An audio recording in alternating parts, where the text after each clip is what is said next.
नमस्कार फ्रेंड्स, गृहस्वामिनीच्या या सदरामध्ये मी मधुरा परब आपल्या सर्वांचं स्वागत करते।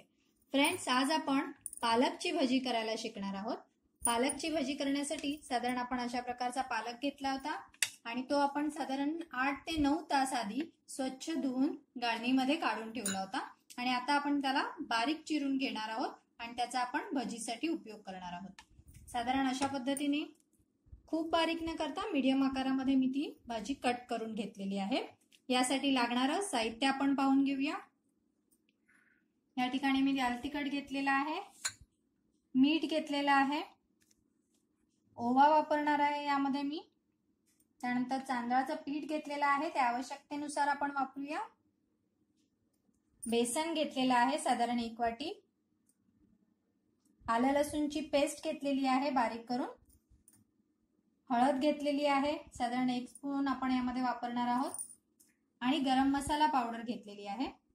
चला तर मग सुरुवात करूया झटपट कृतीसाठी पालकची भजी करण्यास।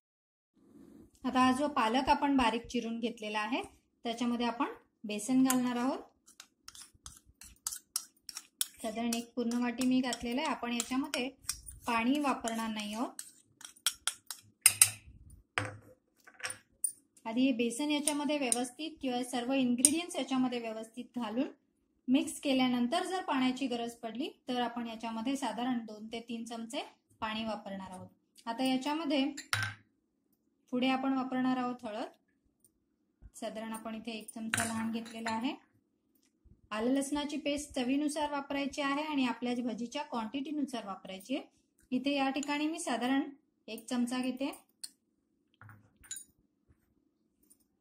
1 वाटी आपण बेसनचं पीठ घेतलेलं आहे, त्याच्यामध्ये साधारण 1 ते 1.5 मोठा चमचा मी तांदळाचं पीठ घातलेलं आहे।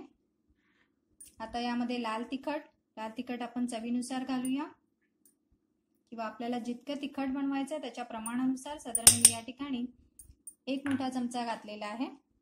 आपण याच्यामध्ये गरम मसाला सुद्धा घालणार आहोत साधारण अर्धा चमचा, त्याच्यामुळे लाल तिखट घालताना थोडं प्रमाणात घालावं। आता आपण यामध्ये ओव्याचा वापर करणार आहोत।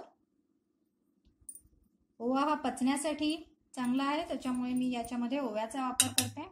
ओवा साधारण अर्धा चमचा आपण यात घातलेला आहे आणि आता मिठाचा वापर करणार आहोत चवीनुसार किंवा आपली जी भजीची क्वांटिटी आहे त्याच्या चवीनुसार आपण यामध्ये मीठ घातलेलं आहे।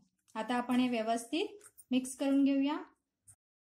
आता आपण हे पीठ एकजीव करून घेतलेलं आहे पालकमध्ये, व्यवस्थित हाताने ते मिक्स करून घेतलेलं आहे। पालकला पण आता बऱ्या प्रमाणात कुस्करल्यानंतर पाणी सुटलेलं आहे, त्याच्यामध्ये आपण साधारण 5 ते 6 चमचे पाण्याचे घातलेले आहेत आणि आता तरीही हे पीठ अजूनही दाटसर आहे। आपल्याला हे जितकं आपण घट्ट ठेवू तितकं घट्ट किंवा कुरकुरीत आपल्याला पालक भजी बनतील।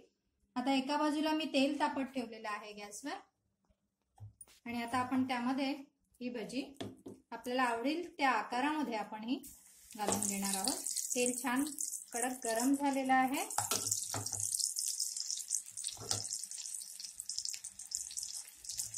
अशा पद्धतीने आपण हव्या त्या आकारामध्ये या भजी तळून घेणार आहोत। गॅस थोडा मंद करून ठेवायचा आहे, आपल्याला त्या आतमध्ये पर्यंत छान खरपूस भाजून घ्यायच्या आहेत। अशा पद्धतीने एका बाजूला ती छान कुरकुरीत फ्राय झाल्यानंतर आपण त्याला परतवून घेतलेली आहे आणि किंचित लालसर होईपर्यंत आपण त्याला मीडियम आचेवर फ्राय करून घेणार आहोत। आता ही भजी सावकाश आपण फ्राय करताना खरपूस असा त्यांना थोडासा ब्राउनिश कलर आलेला आहे। आता आपण ती काढून घेऊया।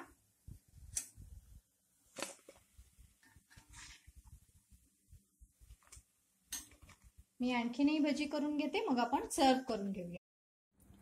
अशा पद्धतीने आपली चमचमीत आणि पौष्टिक आणि कुरकुरीत अशी पालक भजी तयार आहे। आपण नक्की या प्रकारची रेसिपी ट्राय करा, आपल्या सर्वांना नक्कीच आवडेल। अशी पालक भजी ही आपल्याला केचप सोबत किंवा ग्रीन चटणी बरोबर खायला अतिशय छान लागतात। आपण सर्वांनी करून पहा, आपले अभिप्राय माझ्यापर्यंत पोहोचवा आणि अर्थातच माझे व्हिडिओ पाहून झाल्यानंतर माझा चॅनल सबस्क्राइब करायला विसरू नका। थँक्यू।